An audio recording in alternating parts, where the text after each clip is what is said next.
Well, it's really good to see you again, Joseph. We did obviously meet for the first time last year at Goodwood Yep, Festival of Speed, sure did. and we met doing this exact same thing. And this is Indra Flack's Great British Racing Drivers book, Sure is. which basically means you're a great British racing driver.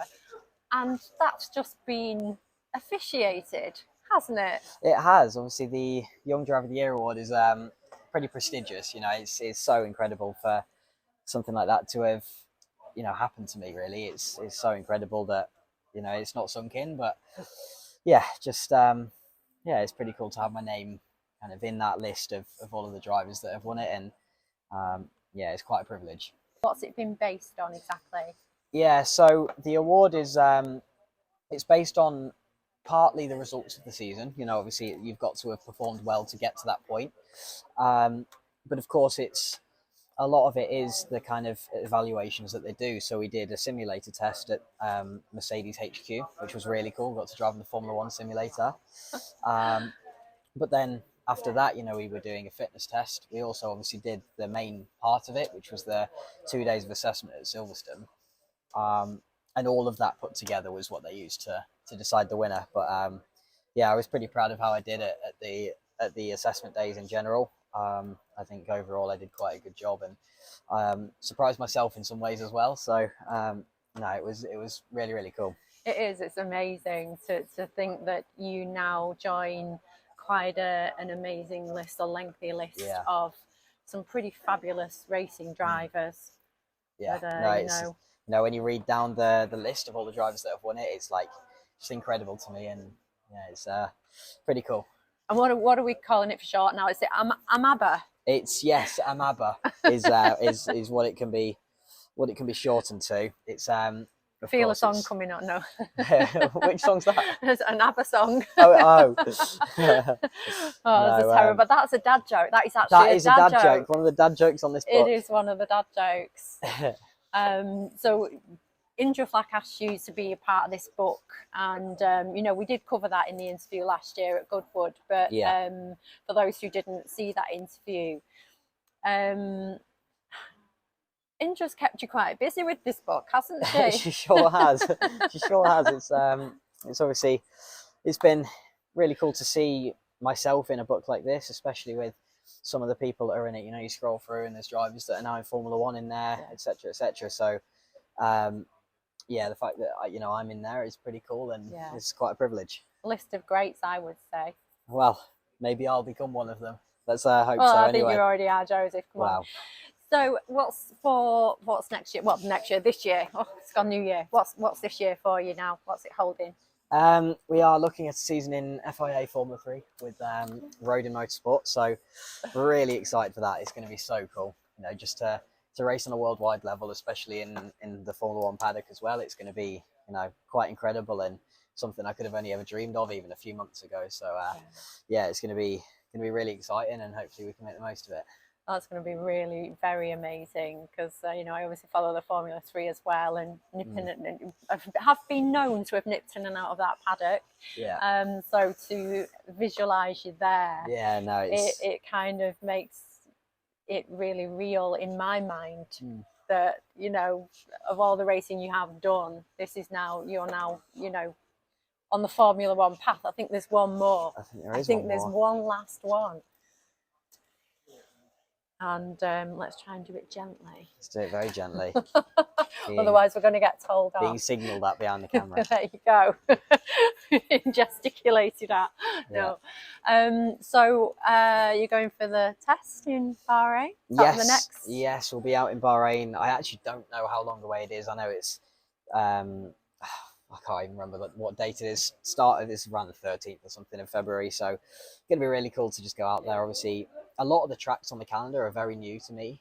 The only track on the calendar that I've driven is Silverstone, I think. Right. So, oh, wow. So every single one of them is new, including Bahrain, and that's going to be so different. Have you driven in that kind of environment before? That's hot, dry, desert, Middle East. I have. I went out to Dubai at the start of 2022 with JHR Developments and did a little bit of running there. I did a couple of rounds in F4 UAE, but it's it's going to be a lot different. You know, we're on an F1 weekend, and you know, a lot more pressure involved with it. Yeah. Obviously, F4 when I did it in UAE, it was very chilled out, and it was just about learning, and weren't really bothered about the results or anything. But obviously, F3 is a big step up already. A brand new team for me, which I've not had to deal with for 3 years, which is obviously going to be a bit of a challenge as well.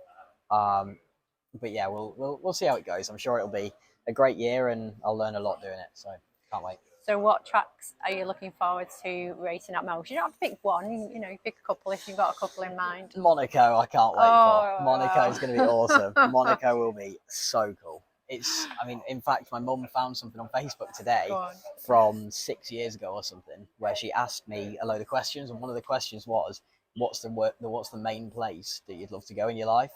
And I said Monaco, and my mum then put in brackets because he wants to go to the F1 weekend. Now, at the time, I was like, well, I'd just like to go and watch the F1, never mind actually race on the weekend of it.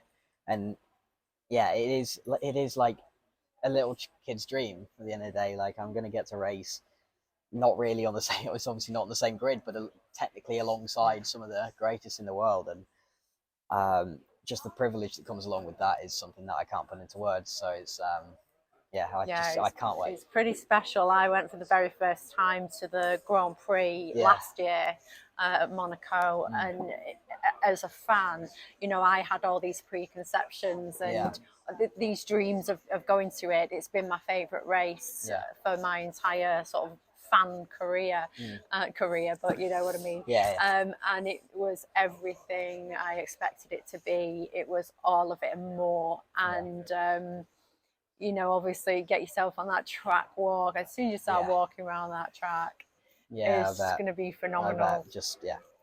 Like I say, it's stuff of dreams. You know, you can't even imagine it 2 years ago, and now it's actually going to happen. So it's incredible. I just can't wait. You know, I just want to go now. I want to come with you. So you've mentioned Rodin, who are now a new branded team that they've bought out. We've got Carlin are leaving the grid, and it's sad from my point of view, just because Carlin have just been so pivotal. Trevor, you know, and Stephanie have brought on so many talented drivers, and for me personally, it feels sad. But of course, Rodin have been involved with them anyway now, and they're bringing other, you know, young men through. I don't know if you've met Louis Sharp yet. He's a good friend of mine. Yeah, he's a good friend. And I'm not sure if you're going to be racing together this year. If he's stepping up, I'm not sure if there's been an announcement, so we might not be able to say. I don't know. Well, I'm not going to say anything, but you'll see, obviously. But like you say, Carlin's it would be good. It would be good. But yeah, no, it's obviously Carlin were a really good team, and they have been for so many years. But to a point, I think maybe a change is good for the team, and you know, especially in Formula 3, they have been struggling as of recent years, and I think that's where, you know, Rodin's involvement is now going to be really important. You know, the backing's coming in, that's really important, but of course we need to have the people there and have the right people around the team to make it work. And I think that's something that'll be, you know, it'll be to be seen over the next few years to see how they develop. But you know, I'm really excited to be a part of that startup of almost a new era of the team. And I think if we can make some good steps forward this year and you know, be fighting towards the front of the mid pack, maybe even get ourselves in the front pack by the end of the year, that's the goal. That's amazing. You're already talking like a F3 driver. It's just fantastic to hear. And have you met Bossman yet? Have you met David Dicker? I haven't. Not yet. I haven't even been to the Rodin headquarters. I haven't been. Are you going? Will you go? Of course I will. Of course I will. I need to do the seat fit and everything before we go to Bahrain. Right. But yeah, no, I've not met anyone in the team, so that'll be interesting to do and you know, get to know everyone and, you know, start to build the relationships that will be so important throughout the year. but yeah, like I said, I just can't wait. I think I've noticed from what I've seen online is that he's just as passionate as Trevor Carlin has been all these years, and absolutely wants to, you know, nurture and bring on young talent himself. So I feel that the team, even though it's a complete change and a brand new outfit, I feel they'll still have the same philosophy, and that's possibly what brought them together in the first place. Exactly. And I think that's something that's quite exciting. You know, I think a lot of the people that were originally at the Carlin team are going to stay. So as much as it's a new name and technically a new team, it's still a lot of the same people, but with a lot more backing and a lot more being put into it. And that's not anything about what Trevor did or anything. Trevor did the most that he could. It's just, you know, it got to a point where Rodin needed to involve themselves more, and that's what they did at the end of the day. And, you know, I don't know what's happened behind the scenes with that, but maybe he's just happy to retire. I feel like, possibly. But although knowing Trevor, there's going to be no retirement going on. No, he'll be busy. Yeah, I never got to know him, which is a shame. But yeah, I'm looking forward to the season, and I think Rodin will be a really good place for me to learn. And yeah, I just can't wait. I'm really excited for you, Joseph. I couldn't wish it for a better person, and, you know, a lovelier young man. But, you know, thanks for chatting today, and and I'm sure Indra's really happy you signed all these books for her now. A great British racing driver book. So thank you. Good luck. Not a problem. Thank you very much.